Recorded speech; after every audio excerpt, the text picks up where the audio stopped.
Hello everyone, welcome back to one more mini vlog. Guess what, chicken mandi రెసిపీని నేను prepare చేశానని చెప్పి చాలా రోజులైంది కదా. So here is the time to post it. Taste అయితే మీరు నమ్మరు, as it is mandi style వచ్చింది. సో డెఫినెట్గా మీరు కూడా ట్రై చేసేయండి, మీకు కూడా చాలా బాగా నచ్చుతుంది. కాకపోతే కొంచెం టైం పడుతుంది అంతే. నాకు మినిమం 2 hours పట్టింది ఇది కంప్లీట్ అవ్వడానికి. ఫస్ట్ ఒక ప్లేట్లో 2 స్పూన్స్ మండి మసాలా వేసుకొని దాంట్లో 1 స్పూన్ ఆయిల్ యాడ్ చేసుకొని ఒక అర చెక్క నిమ్మకాయ రసం కూడా వేసుకోవాలి. కొద్దిగా చాట్ మసాలా కూడా యాడ్ చేసుకొని టేస్ట్కి సరిపడా సాల్ట్ వేసుకొని అండ్ 3 స్పూన్స్ కారం కూడా వేసుకోవాలి. ఇది మొత్తం మిక్స్ చేసుకుంటే ఒక పేస్ట్లా అవుతుంది. ఇప్పుడు చికెన్ పీసెస్ కూడా తీసుకోవాలి. నేనైతే 1/2 కిలో చికెన్కి నాకు ఈ మెజర్మెంట్స్ సరిపోయాయి. చికెన్ పీసెస్ లోపల మసాలా అంతా పట్టాలి అంటే సో ఈ ప్రాసెస్ అయితే కంపల్సరీ. ఒక ఫోక్ తీసుకొని చికెన్ పీసెస్ని మొత్తం ఇలా చేసి మొత్తం మసాలా పట్టించేసేయాలి. మండి రైస్ ప్రిపేర్ చేయడం చాలా సింపుల్, కానీ ఈ పీసెస్ దగ్గరే చాలా లేట్ అవుతుంది. సో యాజ్ యూజువల్గా ఏంటి, చికెన్ మండి అంటే చికెన్ బాయిల్ చేసిన వాటర్ని మనం ఎసురు కింద వాడుకుంటాం కదా.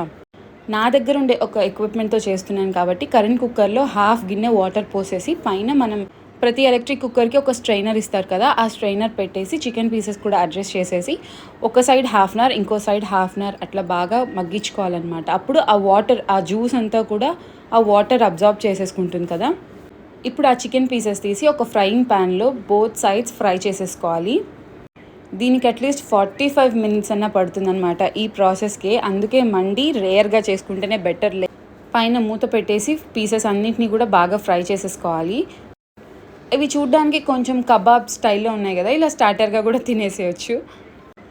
సో కలర్ అయితే ఇలా చేంజ్ అవ్వాలన్నమాట చికెన్ పీసెస్, అప్పుడే బాగా ఉడికినట్టు. మనకి ఫస్ట్ ఈ ప్రాసెస్ అయిపోతే మండి రైస్ ప్రిపరేషన్ పెద్ద కష్టమేం కాదు, అది చాలా ఈజీ. అందులో అల్లం వెల్లుల్లి పేస్ట్ కూడా వేయాల్సిన అవసరం లేదు, కానీ ఫ్లేవర్ మాత్రం యాజ్ ఇట్ ఈస్ బయట రెస్టారెంట్ స్టైల్ వస్తుందన్నమాట.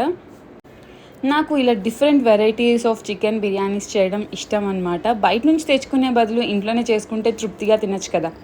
ఇప్పుడు మండి రైస్ ప్రిపేర్ చేసుకోవడానికి అడుగు మందంగా ఉండే ఒక గిన్నె పెట్టుకొని దాంట్లో 3 స్పూన్స్ ఆయిల్ వేసుకొని ఒక బిర్యానీ ఆకు, 2 లవంగాలు, 4 యాలకులు, కొద్దిగా దాల్చిన చెక్క వేసుకొని అరోమా వచ్చినప్పుడు ఒక 2 ఆనియన్స్ చిన్నగా కట్ చేసి పెట్టుకున్నవి కూడా వేసుకొని, కారం సరిపోదు అని అనుకుంటే ఒక 2 పచ్చిమిర్చి కూడా ఇప్పుడే యాడ్ చేసుకోవాలి. ఒక 2 స్పూన్స్ మండి మసాలా కూడా యాడ్ చేసుకొని కొద్దిగా వేగిన తర్వాత ఇప్పుడు ఎసురుకి వాటర్ పోసేయాలి. చికెన్ ఉడకపెట్టుకున్న వాటర్ ఉన్నాయి కదా, అవే వేసుకోవాలి కదా. ఇంకా మండీకి సరిపోకపోతే మీ రైస్ మెజర్మెంట్స్కి తగ్గట్టు సరిపోకపోతే నార్మల్ వాటర్ కూడా యాడ్ చేసుకోవచ్చు, కానీ ఫ్లేవర్ మాత్రం అలానే ఉంటుంది కదా. నేనైతే 2 cups ఆఫ్ బాస్మతి రైస్కి 3 cups of chicken boiled water తీసుకున్నాను. నాకు సరిపోలేదు, 1/2 cup ఎక్స్ట్రా నార్మల్ వాటర్ తీసుకున్నాను. ఇప్పుడు అరగంట నానపెట్టుకున్న బాస్మతి రైస్ కూడా వేసేసి 80% సిమ్లో ఒక 15 minutes పెట్టామంటే 80% ఉడుకుతుంది. ఇప్పుడు ఫ్రై చేసుకున్న పీసెస్ కూడా పైన అడ్జస్ట్ చేసేసుకొని ఇంకొక 10 minutes సిమ్లో పెట్టేసాము అంటే completed chicken mandi. Please like, share and subscribe. Thank you so much for watching.